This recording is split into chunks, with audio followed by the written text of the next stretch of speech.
Olá, alunos! Tudo bem com vocês? Hoje iniciaremos nossas atividades na disciplina Contabilidade Avançada, referente ao tema do capítulo 3, Conversão de demonstrações financeiras e transações em moeda estrangeira. Para começar, vamos entender um pouco o contexto histórico e o porquê deste tema ser tão importante nos dias atuais.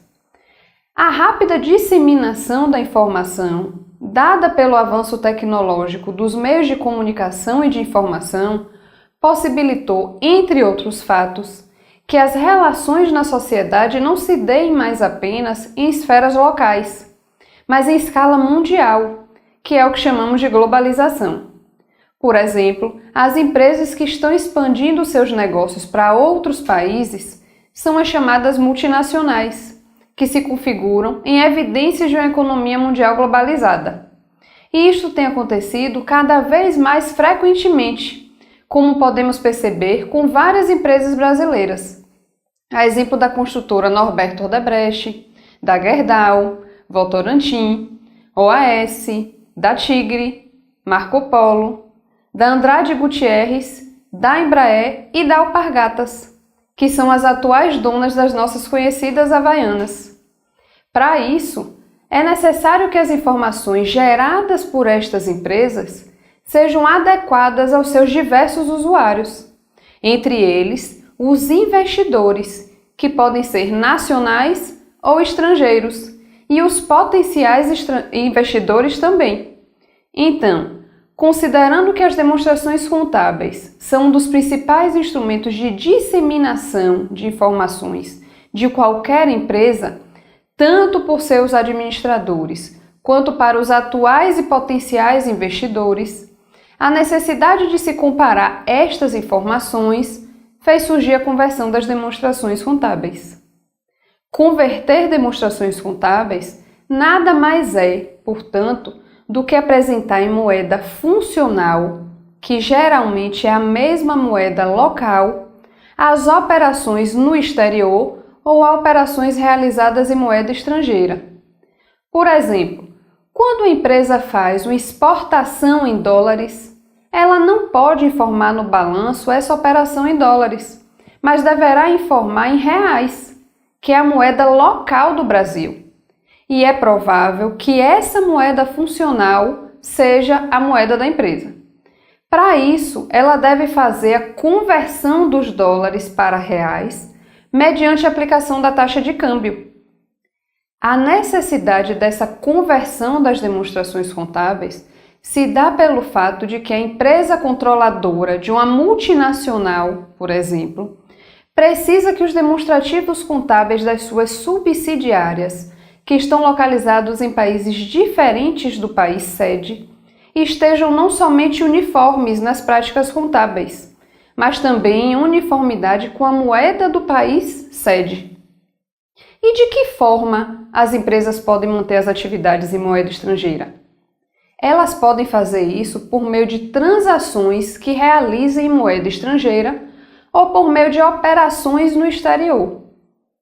As transações em moeda estrangeira são aquelas que são fixadas ou que requeram sua liquidação em moeda estrangeira, incluindo transações originadas quando a entidade compra ou vende bens ou serviços cujo preço é fixado em moeda estrangeira. Também quando ela obtém ou concede empréstimos, quando os valores a pagar ou a receber são fixados em moeda estrangeira.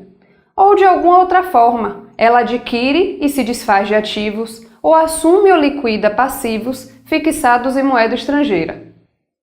Nesse aspecto, o CPC 02 orienta acerca de como incluir transações em moeda estrangeira e operações no exterior nas demonstrações contábeis da entidade e como convertê-las para moeda de apresentação, bem como apresenta quais taxas de câmbio devem ser usadas e como reportar os efeitos das mudanças nas taxas de câmbio nas demonstrações contábeis. Para a elaboração de suas demonstrações contábeis, as entidades utilizam sua moeda funcional, que é a moeda do ambiente econômico principal no qual a entidade opera, principalmente onde ela gera e despende caixa. Para determiná-la, devemos considerar primeiramente os seguintes fatores, que são estabelecidos pelo CPC 02.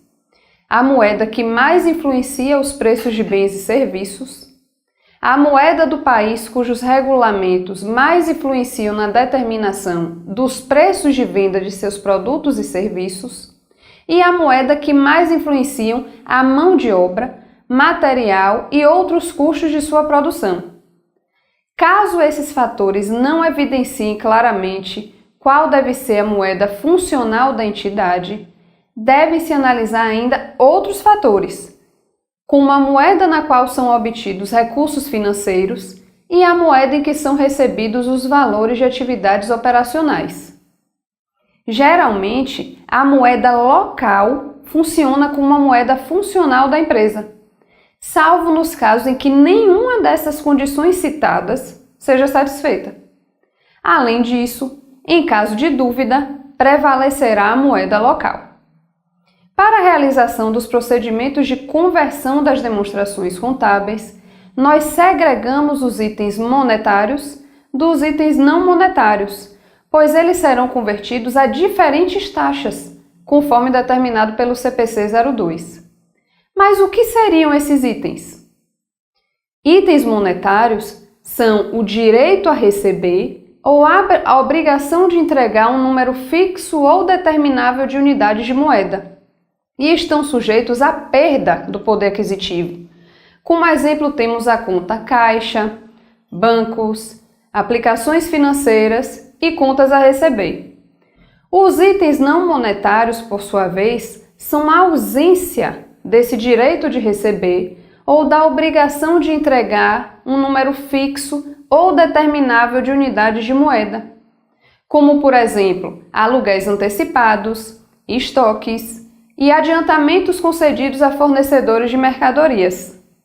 Agora, vocês podem estar se perguntando como devemos reconhecer as transações em moeda estrangeira ou operações no exterior.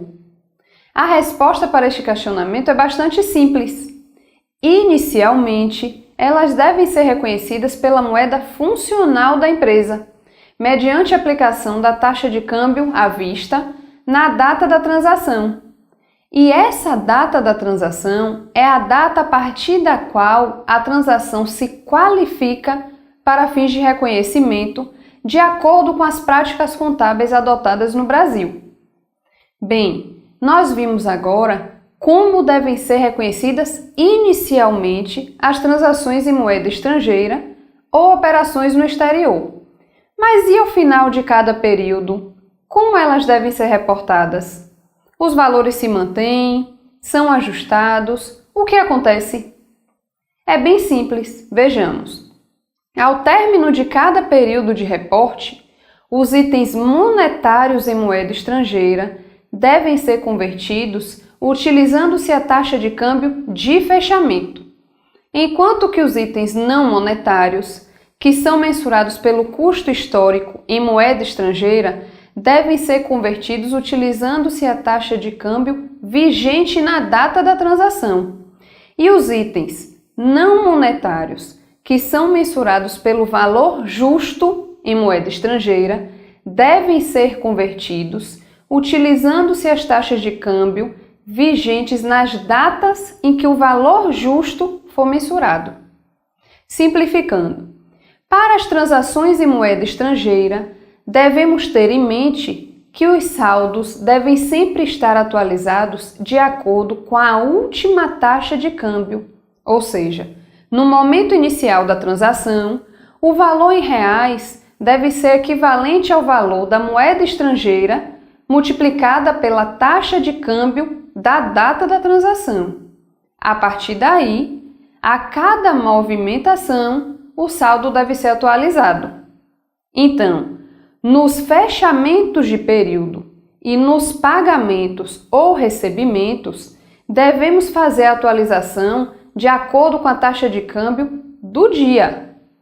Estas regras devem ser seguidas sempre que vocês forem realizar a conversão das demonstrações contábeis. E assim, encerramos este vídeo sobre conversão das demonstrações contábeis e transações em moeda estrangeira. E espero que tenha ajudado vocês a compreender melhor o assunto. Mas não esqueçam de ler o módulo, participar dos fóruns e tirar as dúvidas que restarem comigo e com os tutores. Bons estudos para todos e até a próxima!